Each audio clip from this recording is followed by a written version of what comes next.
Mobile Gaming Unleashed, a bold extension of the esports universe.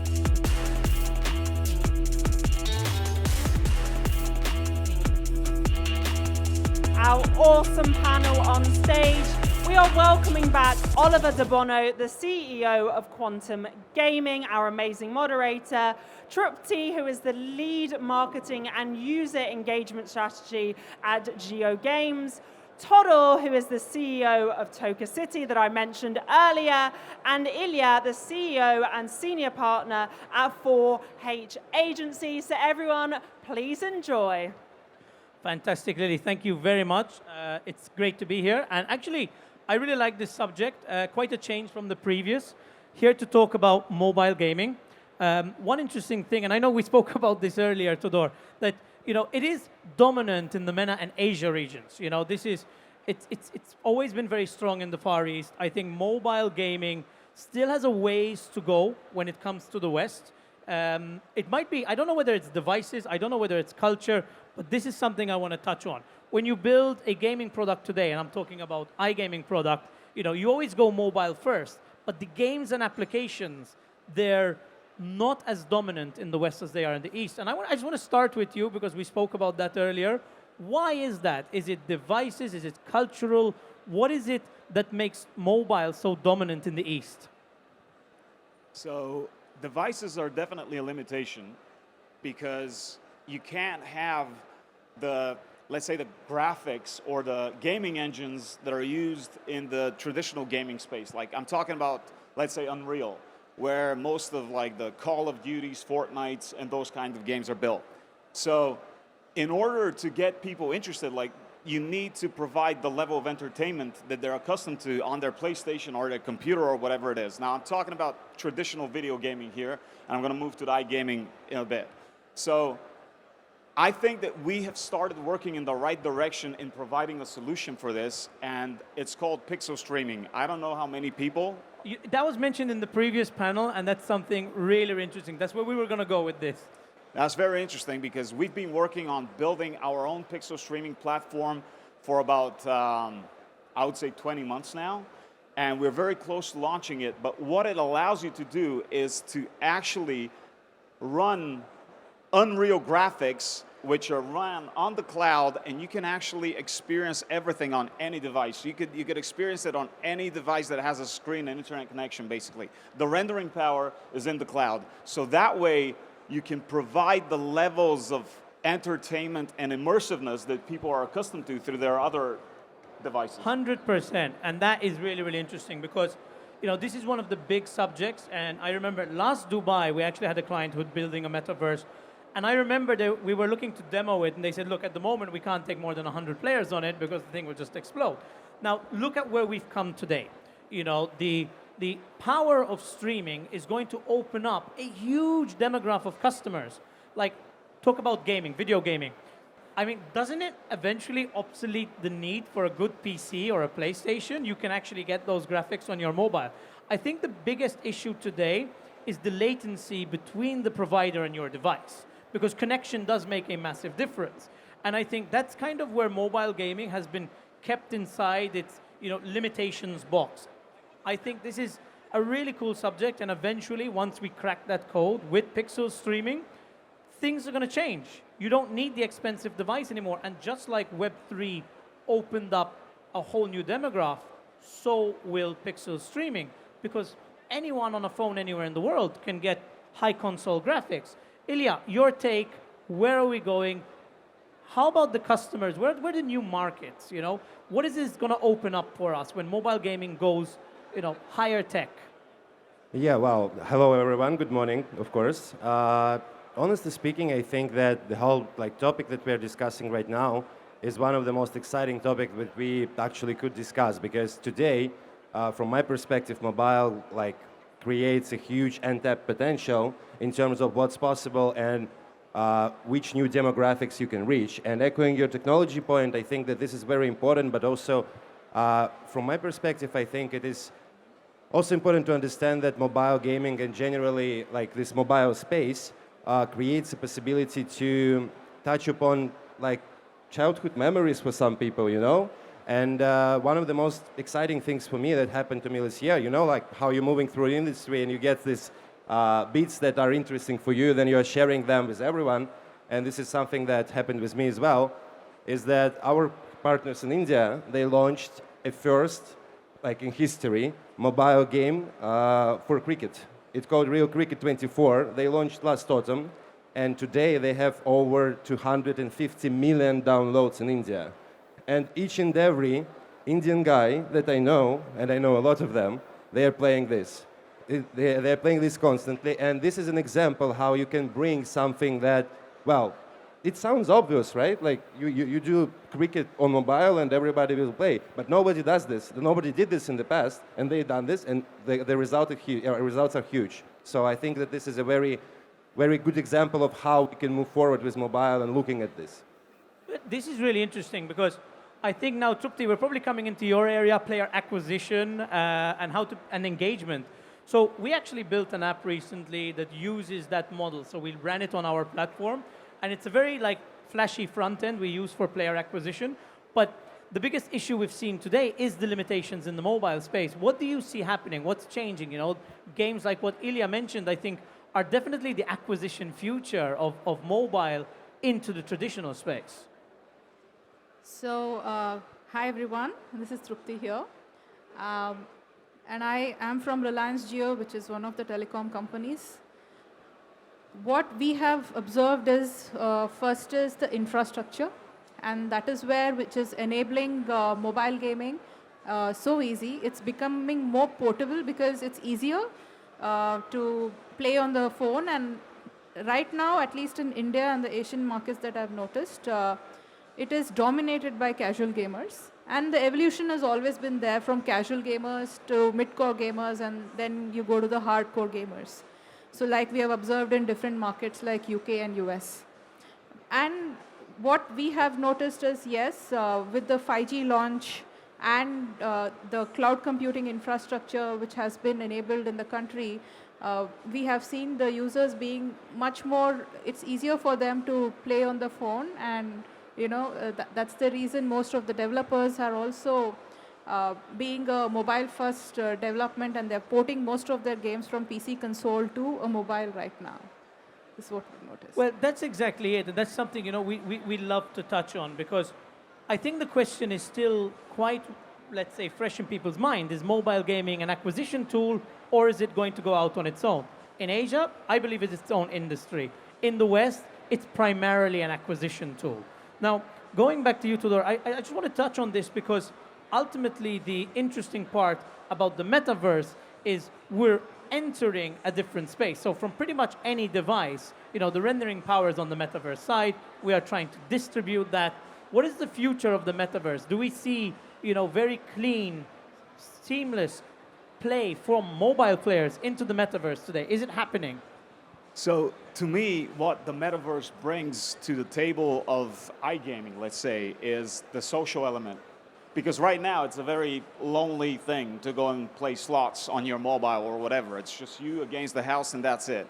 So what mobile gaming will do in the perspective of metaverse will bring people together. And talking about customer acquisition, because following models like the model of Stake, where they use like Drake, Rothstein, these big influencers that are now their main source of new customers, can you just imagine the power you would have to run tournaments which people can, let's say, compete with their favorite influencers and stuff like that? I mean, it's the social element that's gonna completely redefine this industry.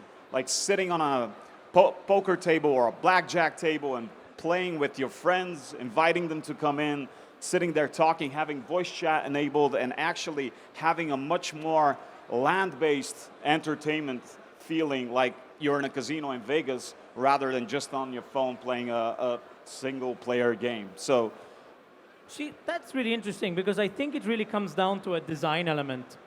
If you look at the way mobiles, let's say, engage with a customer, you have extremely short attention spans. You're on your phone, you're in a scrolling hole, you change content every 3 or 4 seconds. You know, this is the ultimate difference. From our side, this is one of the items we are trying to tackle. The ultimate difference between being on a laptop or a desktop and you're engaging in the metaverse. You're seated, you've got a surrounding screen, you are more engaged. While you're on your mobile, ultimately you're scrolling through. It's casual, as you said before. Most mobile behaviors are casual. If you look at average player sessions, they are shorter on mobile. And someone mentioned it earlier, VR headsets, the new Apple headset. I think that's going to change it. It's not only going to change the way the mobile space interacts, because you could ultimately call it mobile. It is linking up to your phone. So I think that's going to change the game. The ultimate difference over here is it's going to remove the need for a desktop, a heavy screen, and this is the key. But I want to circle back to innovation. Ilya, a little bit on you on this one. What are the new products coming out? Are there any companies who are really leading the front? I mean, you mentioned cricket in India, but what about from a technology standpoint? I mean, what needs to change for mobile adoption to become global? Well, I think that one of the crucial parts of the mobile gaming in general, and when we are looking at it from the perspective of the user experience and how the user perceives himself or herself, when you're playing on mobile, you're not a gamer, really, like what I mean? Because everybody has a mobile phone, like everybody in this room, everybody in this conference, everybody in this city, and you can have your favorite game on your phone, and you still will not broadcast to the world that you're a gamer guy. When you have a PC or a PlayStation or Xbox, you're like somehow making a statement, like I like to play, I like games. But here it's different, and I think that the technology part should understand that as well, and they should follow this framework of being able to offer the customers the possibility to not being a gamer while being a gamer, if you know what I mean here. And in terms of particular technology elements, I think that, again, as you mentioned, it's a matter of latency, after all, because like modern mobile phones, they are able to provide a very good high-quality graphics. They're able to provide high-quality and fast games, and everything works fine. But the only issue is the connectivity and latency. So I would think that we need to think about this, and we need to move in this direction. Yeah, I mean, that's interesting. You mentioned devices. And every mobile can hold quite good graphics. Do you remember when it was Nokia that launched the N game? Yeah, it was one of the first gaming mobiles. It was popular, but it plateaued very, very quickly. Yes. And I think the approach to technology is the key. So Trupti, I want to shift over to you, because acquisition is again still one of the big parts of mobile. But I have noticed something of late, as we are developing mobile technology now that ultimately runs directly out of our core. So we're removing the need to enter the iOS store, and go and Play Store. Why? Because I think one of the most difficult hurdles for the mobile development market is getting in the stores. So you have 70-point checks for entry. You have to go through huge amounts of advertisers simply to enter those spaces to sell your product, which is, bureaucracy. It is a hurdle for the mobile development apps. So what we managed to do is we run them in browser. So we run single-page applications in browser. I mean, what is your thought on that? Is the app development and download the future of mobile apps? Or do you think eventually we will take the purely streaming approach and run everything in browser? Of course, I think with the improving infrastructure and, as I said, cloud computing, there have been development around just tap and play, where most of it is a stream which is being there. And now it is already moving from to 4K streams, which are going to be there. So platform providers, yes, of course, they will be there, from Google to Apple to everyone. And browsers are also being popular these days. And in future, what we see is cloud gaming coming into picture, and additional devices that can be attached, like the controllers, the cameras, the sensors. See, these can be attached to the phones, and then the player can play from wherever they are. So I think this is where the future is heading with the cloud computing, and with the infrastructure improvement, of course, with the internet connectivity being improved, the latency and all that is a past right now. Well, exactly. You said it. It's the latency. It's cloud computing. I know, Todor, you agree, especially looking at the metaverse. I mean, that's the direction that you're going in. I just wanted to expand a little bit on the app versus in-browser stuff.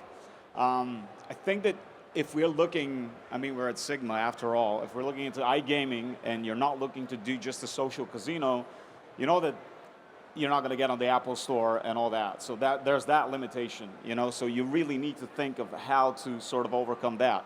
And the in-browser pixel streaming is something that allows you exactly that. I mean, it's going to be a lot easier if you have the native app, of course, and it will give you options like push notifications and all that. But unfortunately, if we're running into the iGaming space, pixel streaming and cloud computing are the ways to go. 100%. And I think we're at a stage now in technology where certain technologies, feed streams, and latency simply need to catch up with today's ideas. If you look at it from the player's perspective, I don't want to download 100 apps. Even phone limitations. If the average user has between 1 and 150 apps on their phone, right? It includes chat data and personal data. So phones are getting bigger to compensate for this. But ultimately, do you see the death of the App Store at any point in the next decade? Not really, not in that perspective. But let's say if you download, like the coolest game that I have on my phone is like Call of Duty, Call of Duty Mobile. Updating that app is like 15 gigabytes. Like who the hell is going to sit around and wait for like a couple of hours to get that download, and it uploads, they upgrade the app like every 3 weeks. So you really need to re-download everything, and it's a nuisance. So, yeah. You touched on a really good point there. So, I mean, if you look at it, so also, Ilya, you mentioned before that, people invest in a gaming PC or a console. But what is a good mobile phone? I mean, we're really talking about the same amount of money, ultimately, to have a good graphics mobile phone with enough space. It will run you nearly the price of a decent gaming PC, more than a console, that's for sure. Obviously, a mobile is a necessity. The gaming PC is not. So where do you see it going now? What is the next step for streaming and gaming? Because I think, look, we're banking on it. So Quantum Gaming as a company, we're banking on pixel streaming becoming more mainstream. But it is a big bet because we're ultimately going against the app market. I think it's tough. Every app developer we've met has the same hurdle. Getting into the store, being approved by advertisers. And once you're in, you're paying 25% to the stores. Over and above that, you're at the bottom of the list. If you want to go up, you now need to pay huge amounts in marketing spend. So, the app stores are, I would call them little mafias. You can't do anything about it. And Pixel is going to take that away, just like, Web3 is taking governance away. What do you think about that, Ilya? Where are we going there? Well, I think that ultimately I definitely agree that App Store will be still something in the next 10 years because by virtue of the fact that Apple is banking on it as well, like we're banking on pixel streaming, Apple's banking on App Store. And they have a bigger budget than us. Exactly. A little bit. Yeah, but in the end of the day, I believe that everybody will get something, if you know what I mean here, because as it works today, you cannot get an iGaming application to the App Store, but you are able to access a casino website on your browser, and this works everywhere basically. So in this case, I think pixel streaming will develop further. It will bring much more, much faster engagement, much faster communication between the user and the gaming product. And certain applications will still be in App Store that are able to get there, and if the business model of such applications allows it, basically, because as you mentioned, the fees are quite high, and it's almost impossible to get there if you have this not borderline product, but a complicated product with a lot of intricacies, like any mobile gaming product is. Because again, from my perspective, it's not a usual adult-based product, if you know what I mean here, because when you're talking about mobile, you're talking about people who are just there for the game. They are not really ready to engage with anything iGaming here. They just want to play. They just want to have this thrill of the game, and that's it. So yeah, I believe that it's going to develop into two separate sites, and we'll see who will win at the end of the day. Yeah, I mean, that's exactly it. It is a competition. Budgets make a very big difference because I do feel, streaming for probably the last 5 years was a little bit left behind. All the big consoles tried to do it. PS5 allows you to stream, but it's not really streaming. At the end of the day, I find it rarely works. I want to touch on one more subject. We only have a little while to go. One interesting thing, especially in development, even with apps today, 90% of apps coming out are online only. You know, even if you're developing an app, you're still tethered to a connection.